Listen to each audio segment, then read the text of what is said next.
Halo pemirsa, kita ketemu lagi di Apa Kabar Amerika. Saya Patsy Widakuswara. Dan saya Supriyono, dan kami berdua sekarang berada di depan Mahkamah Agung Amerika Serikat yang fungsinya kira-kira sama dengan Mahkamah Konstitusi di Indonesia. Ya, ini namanya Supreme Court, gedungnya di belakang kita ini, dan fungsinya adalah untuk menentukan kata terakhir dalam hukum negara ini, sama seperti halnya Mahkamah Konstitusi juga menginterpretasikan mana yang paling sesuai dengan konstitusi ya kan? Dan sekarang lagi rame nih. Lagi rame salah satu kasus yang sekarang menjadi pembicaraan banyak orang adalah tentang upaya untuk yang dilakukan oleh sejumlah warga Indonesia untuk menguji materi yang intinya memperluas kriminalisasi terhadap perilaku seksual warga. Baik itu yang sejenis LGBT maupun juga yang lawan jenis ya. Tapi di luar pernikahan. Jadi intinya kayaknya kalau misalnya dilihat itu wacananya adalah ada dorongan dari sebagian kalangan masyarakat untuk membuat perilaku seksual atau hubungan seksual itu menjadi lebih sempit hanya dalam konteks hubungan berkeluarga. Jadi misalkan nanti bisa saja suatu saat kalau ini memang nanti dikabulkan ya, pacaran kalau mereka melakukan hubungan seksual itu bahkan katanya nanti bisa aja bukan delik aduan. Kalau ketahuan bisa langsung dipidanakan. Jadi gitu bukan ya. hanya diarak tapi langsung dipidanakan juga nah, gitulah. Nah ini menarik untuk dibahas tentunya kalau di Amerika Serikat tidak seperti itu ya.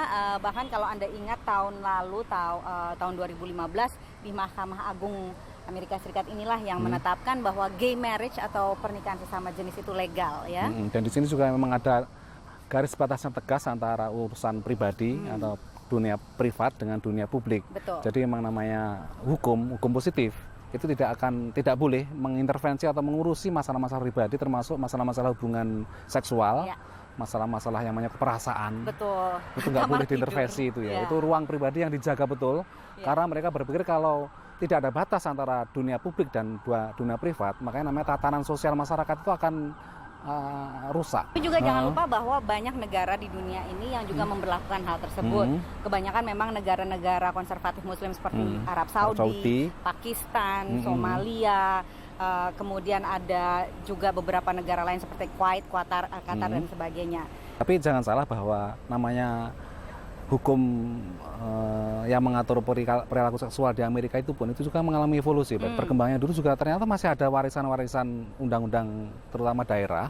Itu yang misalkan ada masih 21 negara bagian di Amerika yang masih memiliki undang-undang daerah yang itu yang mengkriminalkan orang yang selingkuh. Itu masih ada. Jadi kalau misalnya selingkuh itu ditindak pidana gitu? Tindak pidana, bahkan juga bisa dipenjara ataupun juga bisa didenda. Tapi itu pun juga sampai sekarang itu jarang diperlakukan, dipraktekkan. Itulah kalau misalnya dalam ranah hukum ya, fungsi Supreme Court atau kalau di Indonesia Mahkamah Konstitusi itu menjadi sangat penting karena mereka menjadi penjaga gerbang terakhir untuk menentukan ya. Kalau di Indonesia kita tahu Mahkamah Konstitusi itu jumlahnya 9 orang, 3 orang ditunjuk presiden, 3 orang ditunjuk DPR, 3 orang ditunjuk MA. Kalau di Amerika Serikat dan hanya untuk 5 tahun. 5 tahun nih masa jabatannya ya. Betul. Kalau di Amerika Serikat itu hanya benar-benar hak prerogatif presiden dan ditunjuk seumur hidup.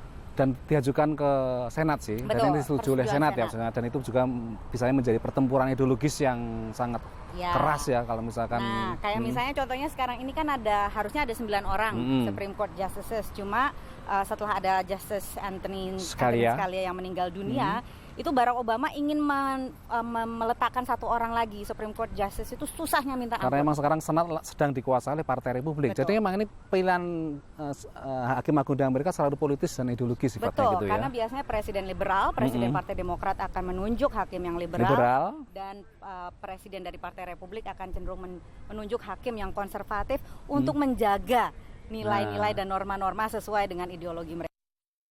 Lain ladang, lain belalang ya pria.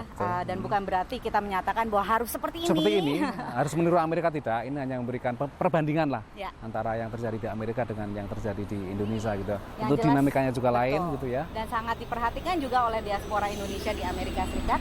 Untuk sementara ini kami akan pamit dulu dari Washington DC. Saya Patsy Widakuswara. Dan saya Supriyono. Sampai jumpa.